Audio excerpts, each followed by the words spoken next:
नमः शिवाय। शिवजी सदा सहाय। ओम नमः शिवाय। गुरुजी सदा सहाय। 31वां अध्याय रामेश्वर महिमा वर्णन। 31वें अध्याय में महिमा वर्णन कीन रामेश्वर उद्भव कथा मुक्ति दान पारवीन। सूत जी बोले, हे ऋषियों, अब हम आपको रामेश्वर शिवलिंग उत्पत्ति की कथा सुनाते हैं।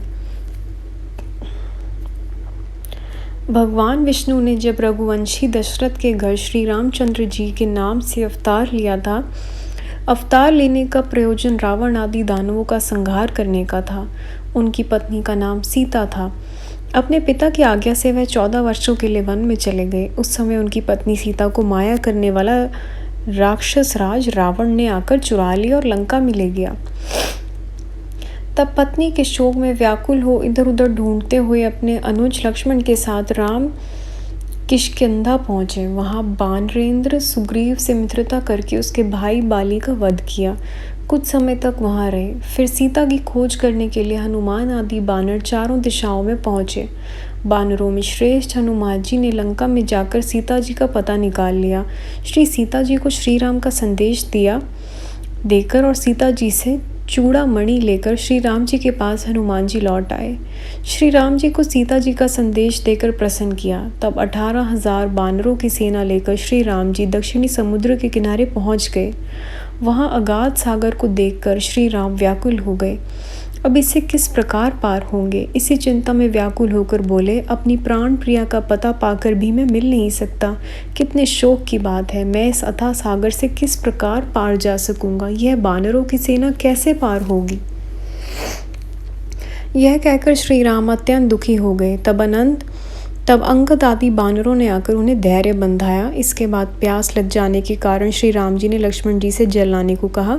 श्री लक्ष्मण जी ने जल लाने के लिए बानरों को इधर उधर भेजा।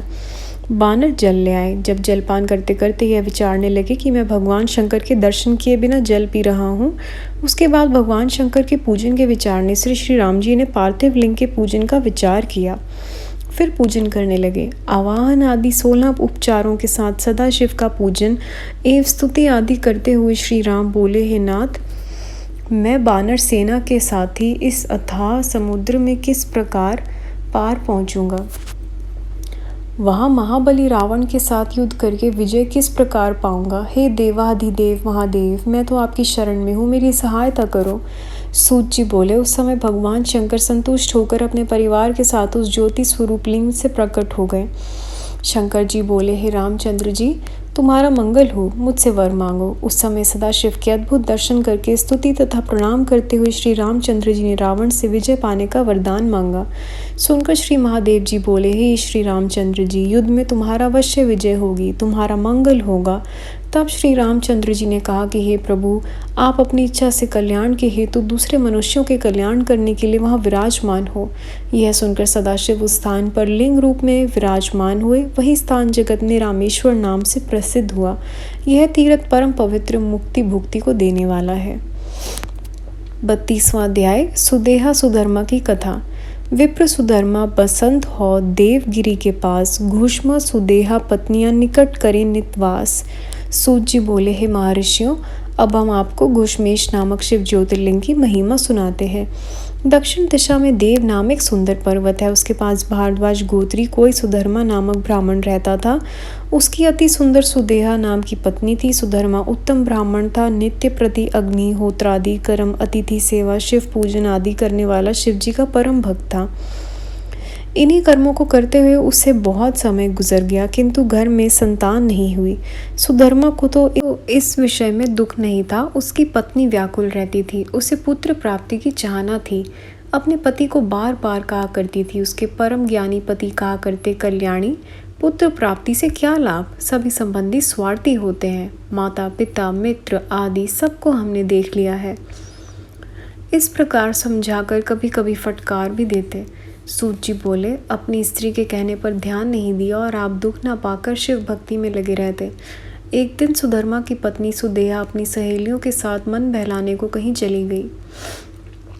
वहाँ कई स्त्रियों के साथ उसका झगड़ा भी हो गया। इस झगड़े में इन स्त्रियों ने कई बार कहा, अरे बांझ, तू भी इतना अभिमान कर रही है? हम जानते हैं तू धन वाली है, लेकिन तेरा धन तो राजा छीन लेगा। तेरे किस प्रयोजन का धन है? देख, हम तो पुत्रों वाली हैं, हमारा धन तो पुत्रों के उपयोग में आ जाएगा। यह सुन सुदेहा अत्यंत व्याकुल होती हुई घर लौट आई। आते ही अपने पति से उन स्त्रियों की सभी बातें रोककर कह सुनाई। सुनकर सुधर्मा दुखी ना हुए, बल्कि अपनी स्त्री को धैर्य देते हुए बोले, हे प्रिय, जो कुछ होना है वह तो अवश्य होगा, उसमें व्याकुल नहीं होना चाहिए। जो कुछ भी कोई कहता है उसे कहने दो, दुखी मत हो। तब सुदेहा बोली, हे प्राणनाथ, या तो किसी प्रकार पुत्र पैदा करो या मुझे मार दो, नहीं तो मैं स्वयं मरती हूँ। सूची बोले, इस प्रकार सुदेहा के वचन कहने पर उस ब्राह्मण देवता ने शिव ध्यान करके 2 पुष्प अग्नि की ओर फेंके। उन दोनों पुष्पों में दाहिना पुष्प पुत्र देने वाला है। यही सोचकर ब्राह्मण ने अपनी पत्नी से कहा, तुम पुत्र इच्छा से एक पुष्प उठा लो। तब उसकी पत्नी ने शिव माया से बाईं ओर का पुष्प उठा लिया, जो कि पुत्र वाला नहीं था। यह देखकर सुधर्मा व्याकुल होकर पत्नी से बोला, हे कल्याणी, अब तुम पुत्र की इच्छा मत करो, भगवत भजन में लग जाओ, तुम्हारे भाग्य में पुत्र प्राप्ति नहीं है। इस प्रकार उसे समझा बुझाकर सुधर्मा शिव पूजन में लग गए। कुछ समय के बीत जाने पर फिर पुत्र की इच्छा से सुदेहा ने कहा, हे प्राणनाथ, यदि मेरे गर्भ से पुत्र नहीं होता तो आप दूसरा विवाह करके पुत्र प्राप्त करो, मैं अपनी प्रसन्नता से कहती हूँ। तब ब्राह्मण बोले, हे प्रिय, हम दोनों इस समय झगड़े से मुक्त हैं, ऐसा होने पर क्यों ना अपना उद्धार करें। यदि फिर इस विपत्ति में पड़ गए तो बड़ा उपद्रव होगा, इसलिए इस विवाह की विपत्ति में मुझे मत डालो। सूची बोले, इस प्रकार सुधर्मा ने विवाह के लिए इनकार कर दिया। फिर भी सुदेहा ने अपनी छोटी बहन को घर बुलाकर पति से कहा, हे प्राणनाथ, आप मेरी बहन के साथ अवश्य विवाह कर लें। यह सुनकर सुधर्मा ने कहा, हे कल्याणी, तुम मुझे इस झगड़े में मत डालो। यदि इससे पुत्र हो भी गया तो तुम सगी बहनें परस्पर विरोध कर बैठोगी, जो कि किसी को भी सुखदायक न होगा। तब सुदेहा ने हाथ जोड़कर कहा, हे प्राणनाथ, यह मेरी बहन है, इसके साथ मैं विरोध क्यों करने लगी? आप निश्चिंत रहे। ऐसा कहकर अपनी छोटी बहन घुष्मा के साथ विधि पूर्वक विवाह करा ही दिया। विवाह कर लेने के बाद सुधर्मा बोला, हे प्रिय, अब यह तुम्हारी सौत तुम्हारी बहन है, इसे सुखी रखना।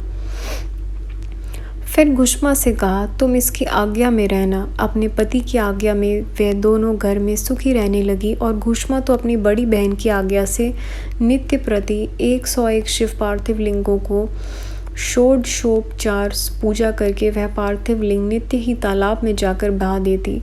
इस प्रकार उसका नित्य कर्म था। एक दिन पुत्र प्राप्ति के लिए शिव पार्थिव का पूजन किया। इस प्रकार की संख्या भी 1 लाख पूर्ण हो गई। भगवान शंकर की परम कृपा से उस परम गुणवान पुत्र प्राप्त हुआ। पुत्र पाकर सुधर्मा अत्यंत प्रसन्न हो गई, किंतु उसकी बड़ी बहन पुत्रवती बहन से ईर्ष्या करने लग गई। संगत जी, अध्याय यहाँ समाप्त होते हैं। गुरु जी, संगत जी, यहाँ तक पढ़ने में कैसे भी कोई भी जाने अनजाने में भूल हुई हो प्लीज़ माफ़ करिएगा। अगला अध्याय हम अगली वीडियो में सुनेंगे। ओम नमः शिवाय। शिव जी सदा सहाय। ओम नमः शिवाय। गुरु जी सदा सहाय। Thank you Guru ji, thank you संगत जी। जय गुरु जी महाराज।